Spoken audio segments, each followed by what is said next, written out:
Mo Salah or Eden Hazard, the age-old Premier League debate. One of the most heated debates in Premier League history. Who is the better winger? Arguably, who is the best winger in Premier League history? A heated, polarizing debate. One of the most contentious debates in all of the Premier League. All reignited because of the retiring of Eden Hazard. An illustrious, wonderful career, but he's always pinned with Mo Salah. And they're debated against each other when it comes to the Premier League. And you probably stumbled upon this looking for a definitive, conclusive answer on who is truly the better Premier League player. Who is the better Premier League winger? Is it Eden Hazard or is it Mo Salah? And the answer is, I can't give you an answer. I truly and definitively can't give you a proper answer on who is a better winger or who's a better player. I can't. And if that makes you want to click off, that's fine, because I'm here for a different reason. Because I think that this debate sparks a completely different debate. And because it's such a long-held debate in the Premier League sphere, I think it really and truly provides insight on the differing footballing fan psychologies and how they view players and how they rate players. Because there's a divide between the side of statistics and looking at a player based on the statistics and how they come up on a stat sheet versus the other side, which looks at the eye test of a player and how a player makes you feel and genuinely looking at a player on the pitch and seeing what they do. And I think this debate is really the gold standard for the other debate. Mo Salah on the side of statistics and Eden Hazard on the side of the eye test. And it provides valuable insight into those two different psychologies. And I want to delve into that because I think it's just as interesting as the original debate of Eden Hazard versus Mo Salah in the first place. And I will start by giving my perspective on the whole thing. Now, I don't have the knowledge and I don't have the experience of watching an Eden Hazard when he was properly playing because I'm a bit too young for that. I wasn't really around when he was properly playing, or I wasn't really watching when he was playing. So all I really have of Eden Hazard are the highlights and everything that's on YouTube or on the internet. Whereas Mo Salah, I've seen a lot more of him, I've watched him play more games, and so slightly I will have a bias towards Mo Salah, the same way some, older Premier League fans will have sort of a bias towards Eden Hazard because of nostalgia, etc., etc. But for me, I think Eden Hazard is an incredible, incredible player. And for me, Eden Hazard is a better footballer than Mo Salah because of the way he moves around a pitch and the incredible brilliance that Eden Hazard plays with, and the dribbling and the movement and just the spectacle that is Eden Hazard. A player that really, probably, when you're watching him, makes you get up out of your couch or makes you get up out of the seats. A player that really makes you say, wow, when he gets on the ball and gets you standing, gets everybody around the globe looking at him. Eden Hazard looked like a player that could get a whole stadium standing just by getting on the ball. Not even really doing anything, just the ball getting to his feet to get the whole, all the eyeballs on him and watching and people standing up. Whereas Mo Salah, on the other hand, I think he isn't quite at that level in terms of eye test and footballing ability. But what he lacks in that aspect, he makes up for goals and assists and pure production. And I think that's the shortcomings and the gripe that most people have with Eden Hazard. Despite how incredible of a football player Eden Hazard is and how he plays on a pitch, the numbers were never really there. Eden Hazard only had something like 80 to 90 Premier League goals, and he played for a lot longer than a Mo Salah, who's only been at Liverpool really for 5 years or 6 years and has already got 120, 130 Premier League goals to his name. The production and the goals and assists and the numbers will always side towards Salah, and the footballing ability and everything on the other side of the aspect, and on the other side of the coin, will always sort of fall to Eden Hazard. And I think because Eden Hazard doesn't really have the numbers to back up his ability and how he played on the pitch, I can't give my nod to Eden Hazard. And obviously because of the bias, I will generally lean towards a Mo Salah because I've seen more of him, and the production that he has is undeniable. It's inevitable. Those sorts of numbers are elite level. They are very hard to come by. And also, I don't think Salah gets enough respect for his ability on the ball as well. I think his technical ability sometimes gets underrated because of the numbers, and everybody just looks at him and really says he scores goals and assists, and he gets some assists really, and he's just rapid. But I think that's just lazy. I mean, obviously he has goals and he's rapid, but there's a lot more to Salah's game than just that. You know, he is a lot better on the ball than people give him credit for. He is a lot better. And especially recently, how he's evolved his game to add some more of that passing and the creation aspect to his game. His repertoire of passing is very underrated, especially in the last couple of seasons. He can pull off some incredible passes that really make you go and say, wow. And his dribbling is elite as well.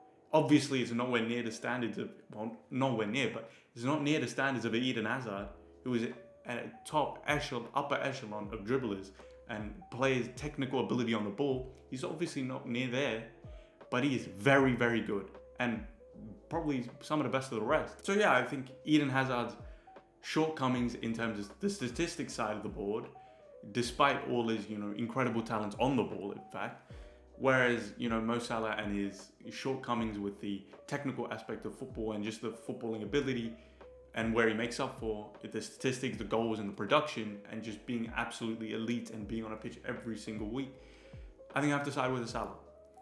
But as I've gone through that whole, and throughout my whole spiel of those two players, you probably noticed that there's two sides of a coin really appearing. One side, the Eden Hazard side, typically older football fans, judging by eye tests and looking at a player on the pitch and looking at a player during a game. Whereas the other side of the coin, towards more of the Mo Salah side, the newer fans, there isn't completely a divide between old fans and new fans. Obviously, there's a bit of a crossover there, but especially with the newer fans, and obviously they have the, biases, as I said, of, watching more of Eden Hazard or watching more of a Mo Salah. But the Mo Salah side, it's statistics and the stat sheets and the production and looking at all of those aspects, and two very different sides of the coin and two very different arguments that you can make up. And I think it's really interesting to see the different ways that people judge a player. And especially nowadays with the advancements of technology, statistics have become a huge part of football. Probably the number one thing in football, where even teams like Brentford are signing players depending on their statistics. That's a true thing. Statistic is so huge in the game now, obviously because of technological advancement. And the psychology of football fans seems to have shifted, whereby in the past, you'd look at a player, you judge a player by the eye test, and you'd see how good he was on a pitch, and then you almost use the statistics as a emphasis, or as to support your point, justify your argument that he's a great player.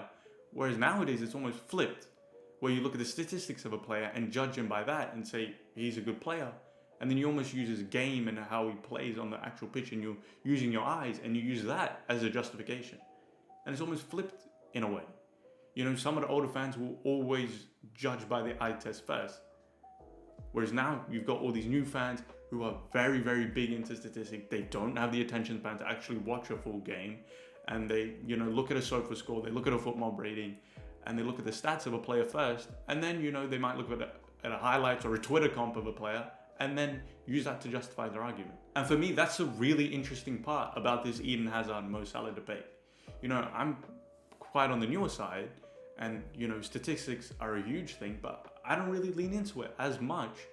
But I think it's very important to justify an argument versus completely relying on the eye test of a player. And I think that's the side Eden Hazard falls upon. The whole argument really for him is eye test and how he plays and how he makes you feel. Whereas Mo Salah has a little bit of that, don't get me wrong, but he also has all of the statistics to back it up as well. And I think both sides should be used in tandem and together. Because sometimes, not most of the times, 9 times out of 10, 90% of the time, statistics are, right about a player, but statistics don't always show the full story. They don't tell you absolutely everything about a player and about a game. You do have to go and watch the player and actually watch the game. So I don't think statistics and numbers can be this be all and end all ultimate judgment of a player, an ultimate measuring stick of a player. Whereas I think eye test could do that and can do that and did do that for a very long time. Statistics can be very misleading at times.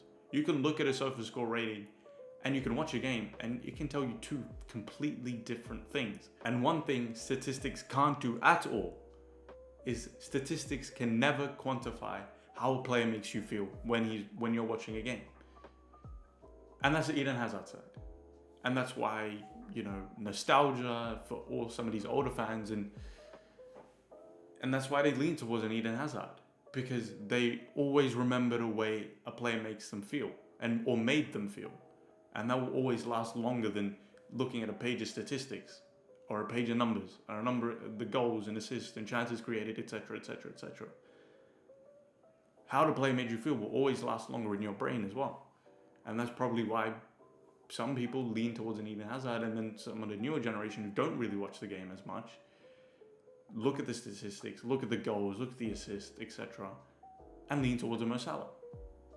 So it's very interesting how both sides of the coin can play out in different ways. But I think one important thing is watching a full 90 minutes of a player has sort of gone away, and people don't really do that on a weekly basis, and they don't have to, but truly watching a full 90 minutes of a game and every single thing that a player does is really, really important to being able to judge a player, as opposed to just looking at how many passes he created, how many accurate passes, how many chances, goals, assists.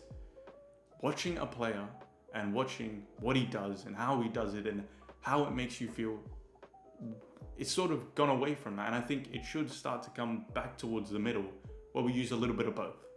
And I think that's exactly why the Eden Hazard versus Mo Salah debate is such a polarizing debate, because it's two sides of a coin and two different psychologies of football fans and how they want to rate players and how they want to judge players.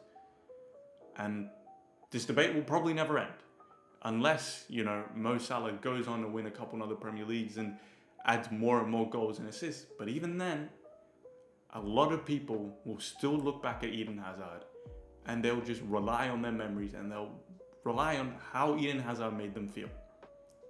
And maybe a Mo Salah can't do that. And that's exactly why it's such a heated debate.